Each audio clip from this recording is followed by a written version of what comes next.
El nostre projecte, anomenat FIO, que significa Formació i Ocupació, naix a partir d'un curs de formació sobre aules obertes que vam realitzar l'any 2007 la meva companya Laura, que actualment és la TIS del nostre centre, tècnica en integració social, i jo, Llàtzer, psicopedagog de l'IES Manuel Sales i Ferrer d'Ulldecona.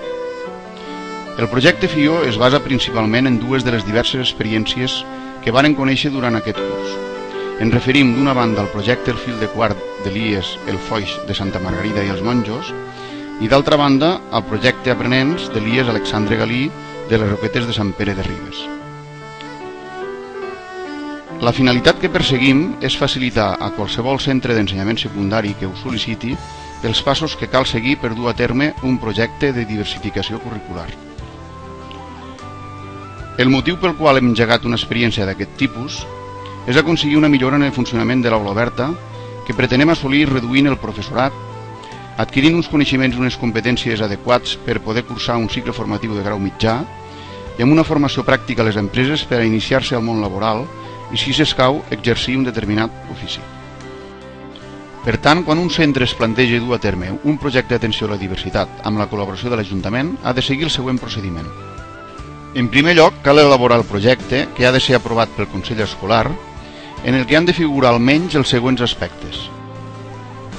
Les característiques de l'alumnat seleccionat per l'equip docent de tercer i quart d'ESO i ratificat per la CAT, Comissió d'Atenció a la Diversitat. Es tracta d'una banda d'alumnes amb un nivell baix d'autoestima, desmotivats pels aprenentatges acadèmics, amb tendència a l'absentisme i amb risc d'abandonar el sistema educatiu. I, d'altra banda, alumnes que accepten compartir l'activitat acadèmica amb la laboral, que el seu comportament siga responsable i que es puga confiar en ells. El nombre d'alumnes que participen del projecte no és convenient que siga molt nombrós. Fins a 12 alumnes ho considerem una xifra raonable. L'adaptació curricular dels continguts i dels objectius de les àrees comunes. L'adaptació pretén que l'alumnat assolisca les competències bàsiques i està estructurada per àmbits. L'àmbit lingüístic i social, l'àmbit científic i tecnològic, l'àmbit pràctic que recull 10 hores setmanals a tercer d'ESO distribuïdes de la següent manera: 4 hores a l'hort, tallers de jardineria, 2 hores d'habilitats socials i 4 hores de formació a les empreses. I 12 hores a quart d'ESO, un terç de l'horari lectiu, dedicades exclusivament a activitats formatives en les empreses. Les activitats professionals que realitzen són fusteria, fusteria metàl·lica, moble, electricitat, jardineria, indústria gràfica, indústria de productes de cosmètica, restauració i cafeteria, elaboració de pedra artificial, perruqueria, xapa i pintura, mecànica de vehicles, etc. El seguiment i l'avaluació de l'alumnat atendrà dues vessants: l'acadèmica, que realitza l'equip docent de l'aula oberta, i la de l'estat de l'empresa, que es fa a través d'un quadern de seguiment de la formació ocupacional i que supervisa el tutor o la tutora del centre i el tutor o la tutora de l'empresa. L'avaluació de l'estat de l'empresa queda completada amb l'autoavaluació que realitza l'alumnat i l'avaluació final que efectua el tutor o la tutora de l'empresa. Els protocols de compromisos. Ens referim al contracte de responsabilitat per part de l'alumnat, a l'autorització familiar i al conveni de col·laboració entre l'IES, l'empresa i el pare, la mare o el tutor o tutora.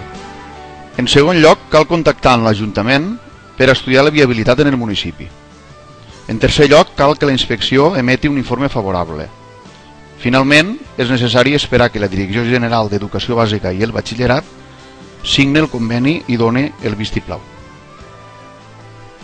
Ja per acabar, dir-vos que, si bé resulta molt gratificant el fet de veure els teus exalumnes d'aula oberta que estan cursant un cicle formatiu de grau mitjà o bé estan treballant en llocs qualificats degut a l'experiència adquirida, també voldríem insistir en alguns aspectes que s'haurien de millorar, com la tipologia del professorat.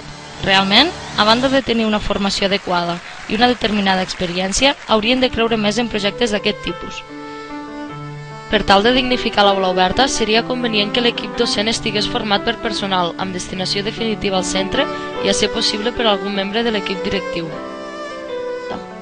Quan el nombre d'alumnes que reuneixen els criteris de selecció resulta insuficient, en ocasions se sol ampliar aquest nombre amb alumnat que no té el perfil d'aula oberta.